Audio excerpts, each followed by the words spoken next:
Welcome to Ebrix Gaming and Cards. If you like the content, please like and subscribe. Subscribing is the best way to help this channel. Today, we are going over a vampire deck with Edgar Markov in the command zone. Edgar Markov features Eminence, a powerful mechanic introduced in Commander 2017. Eminence triggers even if the commander is still in the command zone, which makes it incredibly effective. For Edgar, his Eminence ability creates a 1/1 black vampire token whenever we cast a vampire spell. This provides us with an army of vampires, perfect for attacking or sacrificing if we have a payoff for our creatures dying. Our primary plan is to assemble one of our combos. As the budget of the deck increases, you can include all the best tutors. However, for this deck, we are working with a modest budget, so we are not running cards like Demonic Tutor, Vampiric Tutor, or Imperial Seal. While we assemble our combos, we are also building a vampire army. This army can grow wide very quickly and grow large from various Anthem effects, allowing us to threaten a win through combat damage.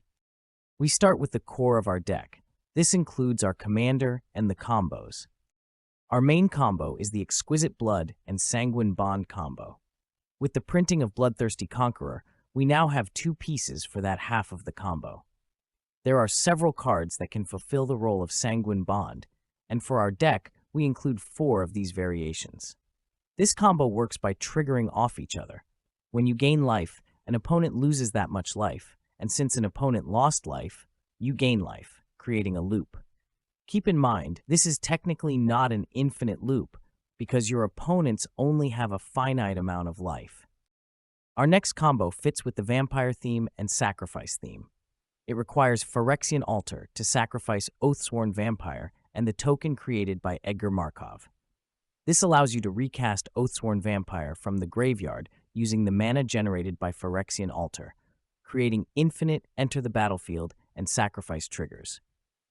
With this combo, if you have one of the payoffs, you should be able to finish the game. Oathsworn Vampire can also go infinite with a critical mass of cards we have already included in the deck for other reasons. This combo uses a cost reducer along with a sacrifice outlet to repeatedly use the treasure tokens from Scion of Opulence to recast Oathsworn Vampire over and over again. Reassembling Skeleton and Pawn of Ulamog work like the previous combos. You get 1 colored mana from Phyrexian Altar by sacrificing the Skeleton and the Eldrazi spawn, allowing you to recast the Skeleton repeatedly. Forsaken Miner goes infinite with one of our payoffs, that target. To activate Forsaken Miner's ability, you need to commit a crime, so having a payoff that targets is essential. For our deck, we include 4 Aristocrat payoffs: Blood Artist, Falkenrath Noble, Vengeful Bloodwitch, and Cruel Celebrant. For tutors, we include 4 cards that can get any card we need. These are some of the more budget-friendly tutors, but can still fetch a card to threaten a win. The tutors are Diabolic Intent, Forerunner of the Legion, Mastermind's Acquisition, and Diabolic Tutor.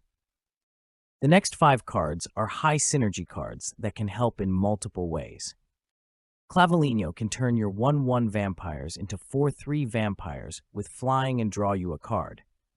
Mavrin can create 1/1 vampires with lifelink, and Sanctum Seeker can help a go-wide board state deal significant damage on the attack. Elenda, the Dusk Rose, and Elenda's Hierophant can both grow large and on death create a lot of tokens. With several Anthem effects, a go-wide strategy can quickly wipe out your opponents. To help accomplish our backup plan, we are including 10 Anthem effects to grow our vampire army. There are a lot of Anthems that a vampire tribal deck can include. We have chosen to include Anthems that also provide an additional benefit. Captivating Vampire can turn your masses of tokens into a way to gain control of your opponent's creatures. Stromkirk Captain gives your vampires first strike in addition to the Anthem effect. Edgar, Charmed Groom, is resilient and can return to the battlefield on its own. Bloodline Keeper can create its own tokens, and the +2/+2 bonus it provides is very impactful. The next 2 creatures provide a repeatable way to give +1/+1 counters. These are Cordial Vampire and Indulgent Aristocrat. The next 4 Anthems are non-creature permanents. War Leader's Call can act as a payoff for several of our combos. Patchwork Banner and Heraldic Banner are both mana rocks in addition to providing an Anthem effect.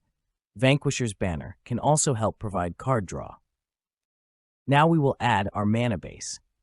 This includes additional ramp cards that we have not discussed so far, and lands. Master of Dark Rites can help turn our vampire tokens into mana to play our higher CMC vampires. Legion's Landing can transform into a land that generates additional tokens. Dark Ritual and Culling the Weak can be used to establish an early board state, while Songs of the Damned can help rebuild our board state after a board wipe. The last 8 mana rocks are the 3 talismans, 3 signets, Arcane Signet, and Soul Ring. The first 2 lands are Commander Staples, Command Tower, and Exotic Orchard. The next 3 lands come into play untapped and provide colored mana for our vampires. They are Secluded Courtyard, Voldaren Estate, and Unclaimed Territory. The next lands include the 3 Pain lands, Isolated Chapel, Dragonskull Summit, Vault of Champions, and Luxury Suite. We also include Blightstep Pathway and Bright Climb Pathway. For utility lands, we include Vault of the Archangel. Phyrexian Tower is included because it can create 2 mana from one of our 1/1 tokens, and Shattered Landscape can be used to fetch any color we need or cycled later in the game. Due to our budget, we did not include fetch lands, so we are including Escape Tunnel, Evolving Wilds, and Terramorphic Expanse. To finish out our lands, we include 3 plains, 7 swamps, and 2 mountains. The last 15 cards we're going to add are our interaction and card advantage. Ruthless Lawbringer can be used as targeted removal, and Olivia Voldaren can be used as repeatable creature removal with enough mana. Chaos Warp and Generous Gift can hit any permanent, while Stroke of Midnight can hit any non-land target. Darksteel Mutation is great for dealing with an enemy commander, while Path to Exile and Swords to Plowshares, with their ability to exile a target creature, make them very effective. Olivia, Crimson Bride, can act as repeatable graveyard recursion. Dusk Legion Sergeant can protect your key pieces from a board wipe by giving them Persist. Drana and Linvala can be a fun piece to turn off your opponent's creature's activated abilities. The last 4 cards are all about card advantage. Welcoming Vampire only triggers once a turn, but it's easy to activate.